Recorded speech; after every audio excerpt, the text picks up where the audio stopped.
Good morning. NATO foreign ministers will meet next week in Bucharest. We will address Russia's illegal war in Ukraine, which continues to threaten Euro-Atlantic peace and security. President Putin is failing in Ukraine, and he is responding with more brutality. Waves of deliberate missile attacks on cities and civilian infrastructure, depriving Ukrainians of heat, light and food. This is a horrific start to the winter for Ukraine. These are also tough times for the rest of Europe and around the world, with rising energy and food prices. Yes, we are all paying a price for Russia's war against Ukraine, but the price we pay is in money, while the price Ukrainians pay is in blood. And if we let Putin win, all of us will pay a much higher price for many years to come. If Putin and other authoritarian leaders see that force is rewarded, they will use force again to achieve their goals. That will make our world more dangerous and all of us more vulnerable. So it is in our security interest to support Ukraine. We need to remember what this war is about. Russia is the aggressor. Ukraine is the victim of aggression. And of course, Ukraine has the right to defend itself. We help Ukraine to uphold that right. There will be no lasting peace if the aggressor wins, if oppression and autocracy prevail over freedom and democracy. Most wars end with negotiations, but what happens at the negotiating table depends on what happens on the battlefield. Therefore, the best way to increase the chances for a peaceful solution is to support Ukraine. So NATO will continue to stand with Ukraine for as long as it takes. We will not back down. Allies are providing unprecedented military support, and I expect foreign ministers will also agree to step up non-lethal support. Through our comprehensive assistance package, NATO has been delivering fuel, medical supplies, winter equipment, as well as drone jammers. I thank all allies for their contributions, and at our meeting in Bucharest, I will call for more. Over the longer term, we will help Ukraine transition from Soviet-era equipment to modern NATO standards, doctrine and training. We will meet with Foreign Minister Dmytro Kuleba to discuss Ukraine's most urgent needs and our long-term support. We will also meet with the foreign ministers of Bosnia and Herzegovina, Georgia and Moldova. Our three partners are facing Russian pressure in many different ways. So at our meeting, we will take further steps to help them protect their independence and strengthen their ability to defend themselves. NATO foreign ministers will also address ways to strengthen our resilience and the challenges posed by China. China is not an adversary, but it is stepping up military modernization, increasing its presence from the Arctic to the Western Balkans, from space to cyberspace, and seeking to control the critical infrastructure of NATO allies. The war in Ukraine has demonstrated our dangerous dependency on Russian gas. So we must assess our dependencies on other authoritarian regimes, not least China. We must manage the risks, reduce our vulnerabilities and increase our resilience. The foreign ministers of Finland and Sweden will join us for all the discussions in Bucharest.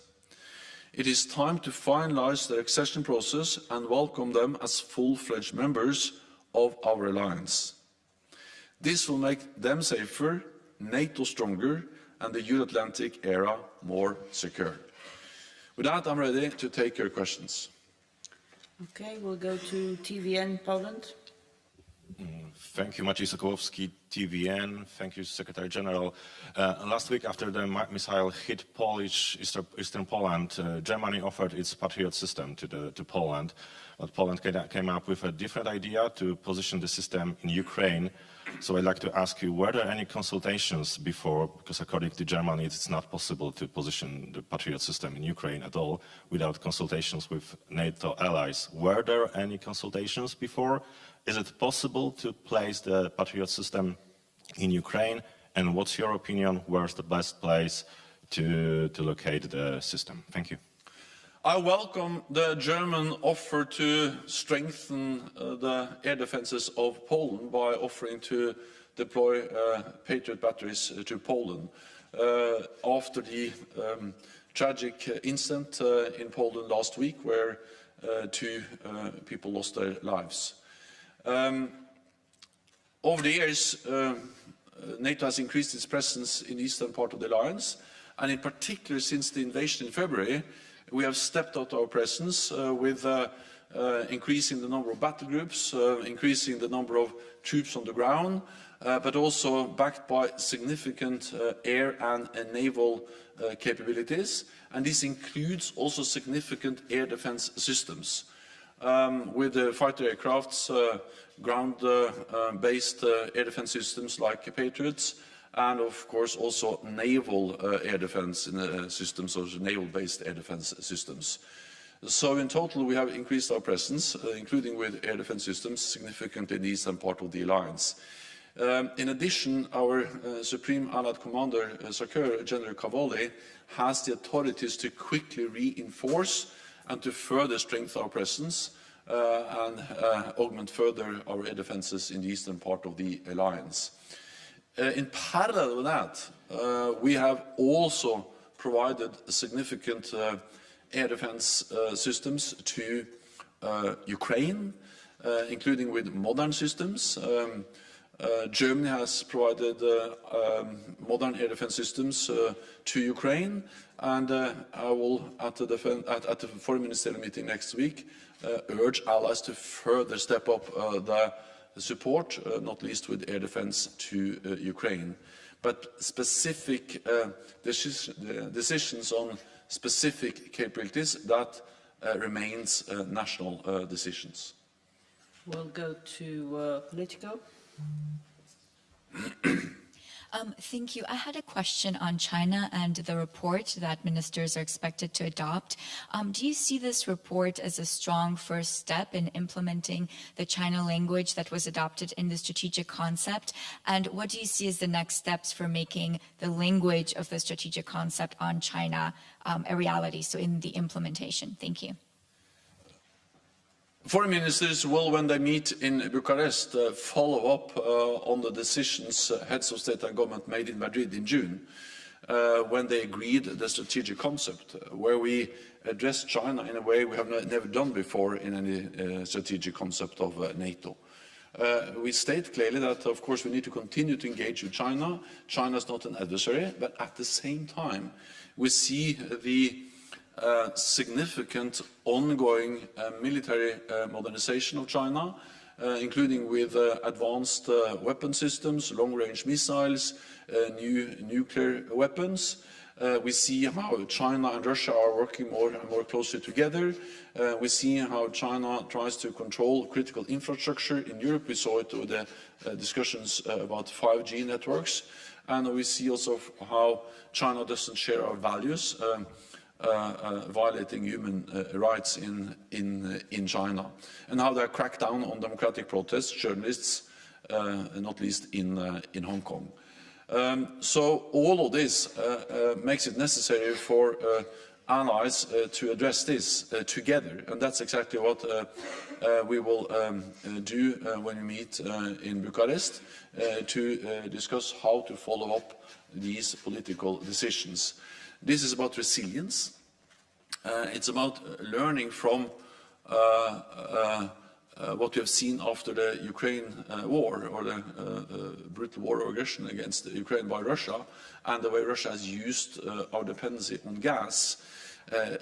Based on that, we need to also assess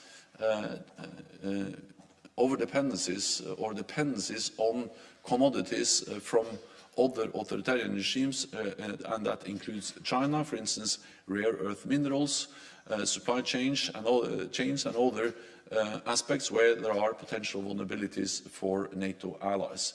So resilience is part of the way we address the challenge that China is posing to us.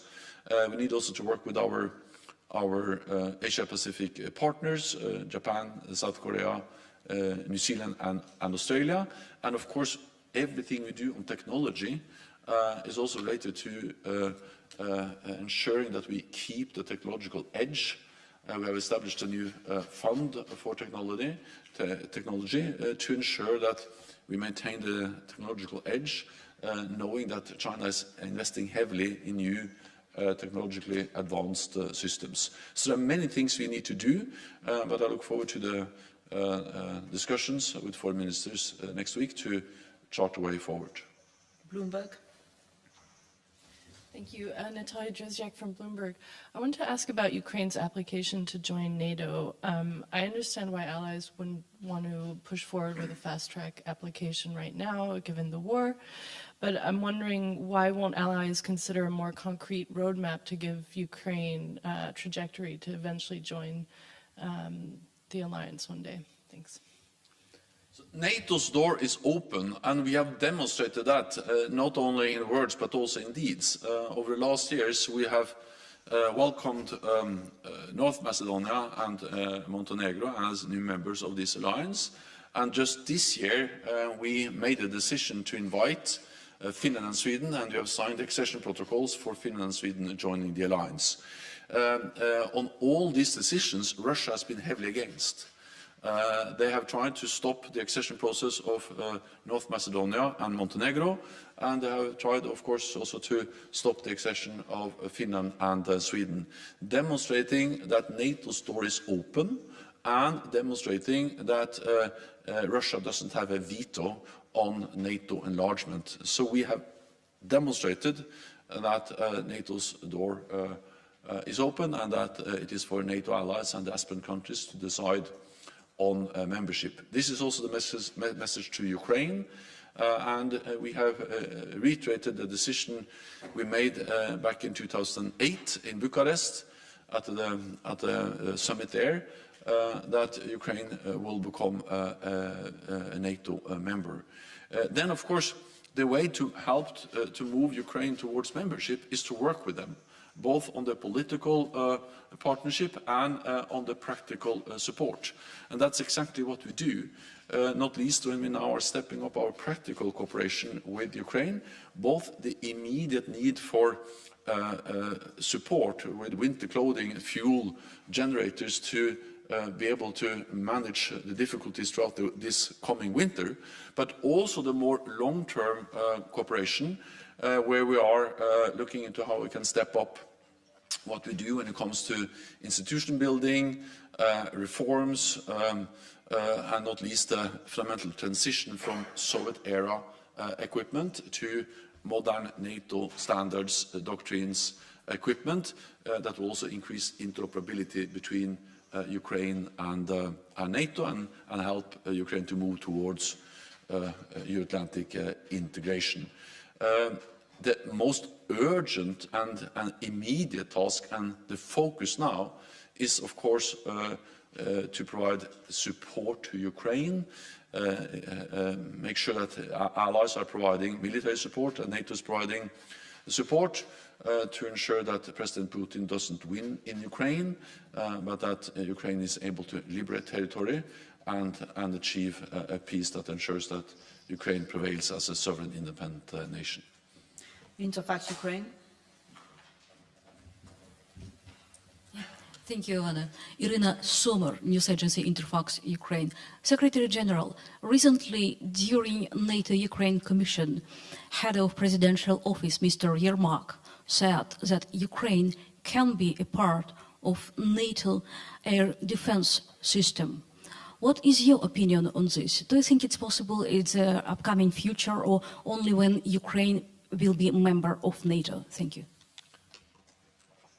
So NATO allies and have delivered significant amounts of NATO air defense systems to Ukraine, with recently NASAMS batteries, which has proven extremely effective.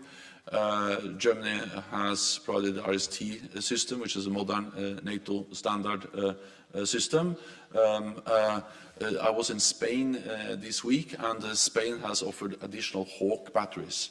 So NATO allies have already delivered and have promised to continue to deliver NATO standard air defense systems, but also, of course, training, maintenance, spare parts, and also ammunition to these systems.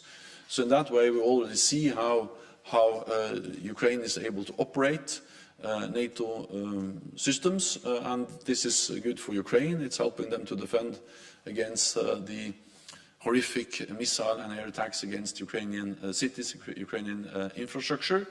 And it's also, of course, increasing and improving interoperability between Ukrainian forces and NATO forces. And before the war, Ukraine also participated in different NATO operations. Ukraine was part of a mission in Afghanistan. Ukraine has been for many years in our mission in Kosovo. We have conducted training together. So there are many ways that we are working more closely together as NATO and as Ukraine, with equipment, training, procedures. But again, the focus now is on helping Ukraine to fight back the Russian invasion, and then we have more long-term cooperation, as I outlined it on institution building and strengthening further interoperability. Imedi, Georgia. Thank you, Oana. Good morning, Mr. Secretary General. I have a question about Georgia. Meeting in Bucharest is highly symbolic and emotional for Georgia, because in 2008, leaders promised NATO membership in Bucharest. What should we expect now? Any specific decisions and additional steps to strengthen security to defend our country? And also would like to hear your comment on the decision made in the European Parliament this week to declare Russia as state which sponsors terrorism. Thank you so much. First, on Georgia, also we will meet with Georgia, together with also the foreign ministers from Moldova and Bosnia and Herzegovina. And I think just the fact that we meet as foreign ministers in Bucharest demonstrates our strong political commitment, our support to these highly valued partners. Georgia is a highly valued partner, and we know that these partners are a subject of Russian interference. Georgia has seen Russian military aggression back in 2008, and still significant parts of Georgia is controlled by Russian-backed forces. So that just makes it even more important to work with Georgia, to strengthen our cooperation with them, to help them to strengthen their resilience, and to help Georgia to defend itself. And for Georgia, we could also increase our support by building on the substantial NATO-Georgia package, and continue both our political and practical cooperation. Then on the decision by the European Parliament, I would like to say that what we have seen over now several months are horrific attacks against civilians, residential areas, critical civilian infrastructure, and also against schools and hospitals, with a high number of civilian casualties. Intentional targeting of civilian infrastructure and civilians is a war crime, and therefore it is so extremely important that investigations are conducted, that all the facts are established, and NATO allies are also helping and supporting the ongoing efforts by Ukraine with forensic support and legal support to be able to establish the facts and to ensure accountability, that those responsible for these horrific attacks are held accountable. Deliberate attacks on civilians are war crimes, and those responsible must be held accountable. Okay, NPR. Thank you. For months now, you've been discussing with your armaments directors how you are going to practically and speedily improve the supply chain of weapons. And we're heading into winter. You've just had another meeting with armaments directors. What practical steps have you taken? What can you show for these meetings? Because I read the press release and it sounded exactly like the one from months ago. The language doesn't seem to change much. And just if I could clarify one of your statements earlier, you said that sending a Patriot system into Ukraine would be a national decision for Germany. But obviously, this would have huge implications for NATO. I mean, isn't that sort of, isn't that a no-go for an ally? To send a Patriot system into Ukraine would involve all of NATO, wouldn't it? Thanks. It would risk an Article 5 declaration if such a system were attacked. NATO allies have already sent. Sorry, because Germany insists that its technicians would have to be there. I mean, I know this is very hypothetical, but I'm just but I questioning. mean, although the NATO allies have been able to deliver different types of advanced air defense systems and also other advanced systems like the HIMARS to Ukraine already. And the way this has been done is that when there is a need for specialists to operate these systems, be it air defense systems or other advanced artillery systems, the Ukrainians have received training in a NATO country. So, for instance, on the NASAMS, which is also an advanced air defense systems, training has been conducted in NATO allied countries by NATO personnel, but NATO personnel has not conducted any work inside Ukraine. And again, this highlights that NATO is not party to the conflict.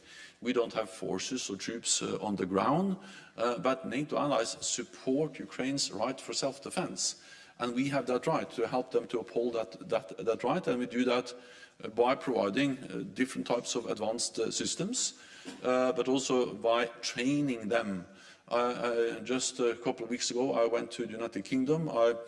I visited one of the training facilities there, where the United Kingdom, but also Canada, Denmark, Netherlands, Lithuania, and also actually partners like Australia and New Zealand are providing training to Ukrainian soldiers and personnel in different ways. So there are ways for us to ensure that they can operate also modern advanced systems without deploying NATO personnel inside Ukraine.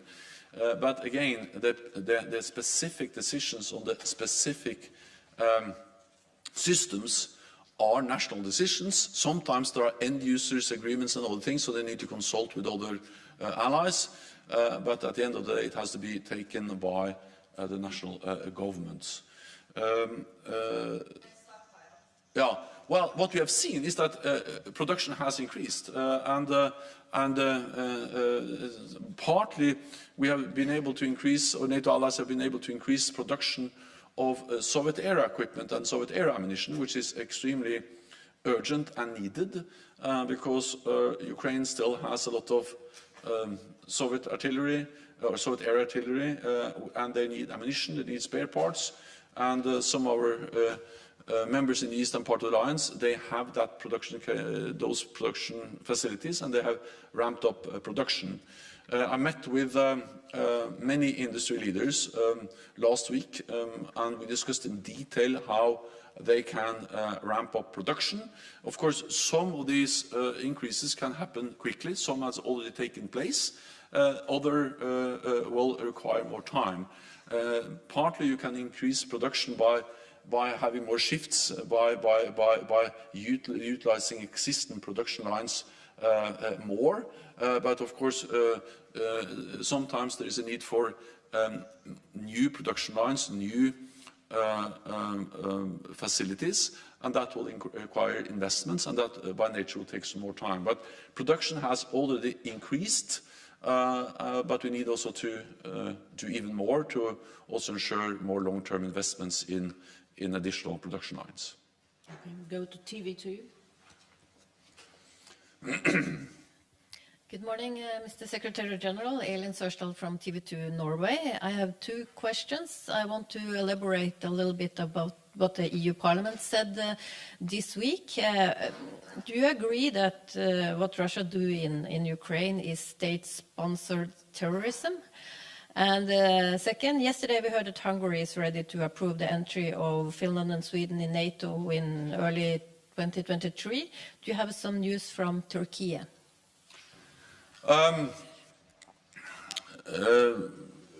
On Finland and Sweden, all allies made an historic decision, including Turkey, to invite Finland and Sweden to join this alliance. We did that in June.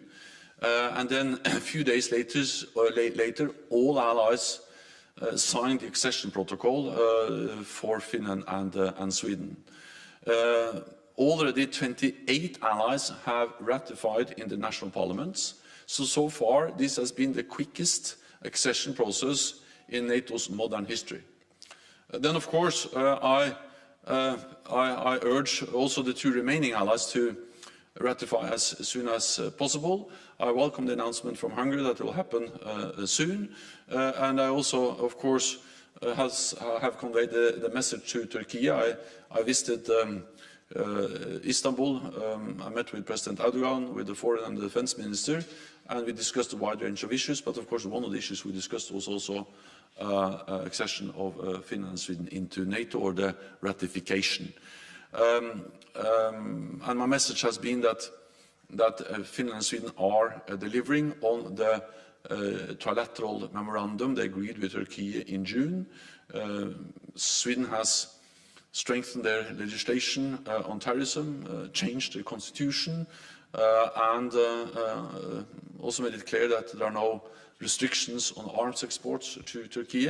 And both Finland and Sweden are also committed to a long-term cooperation with Turkey on these issues. I'm confident that all allies will ratify. I will not speculate about exactly when, but the sooner the better, because we know that Finnish and Swedish membership will strengthen NATO, it will strengthen transatlantic security. They are partners of NATO for many years, and they have significant capabilities that will help to strengthen the whole alliance. Let me also add that Finland and Sweden are in a very different place now than before they applied.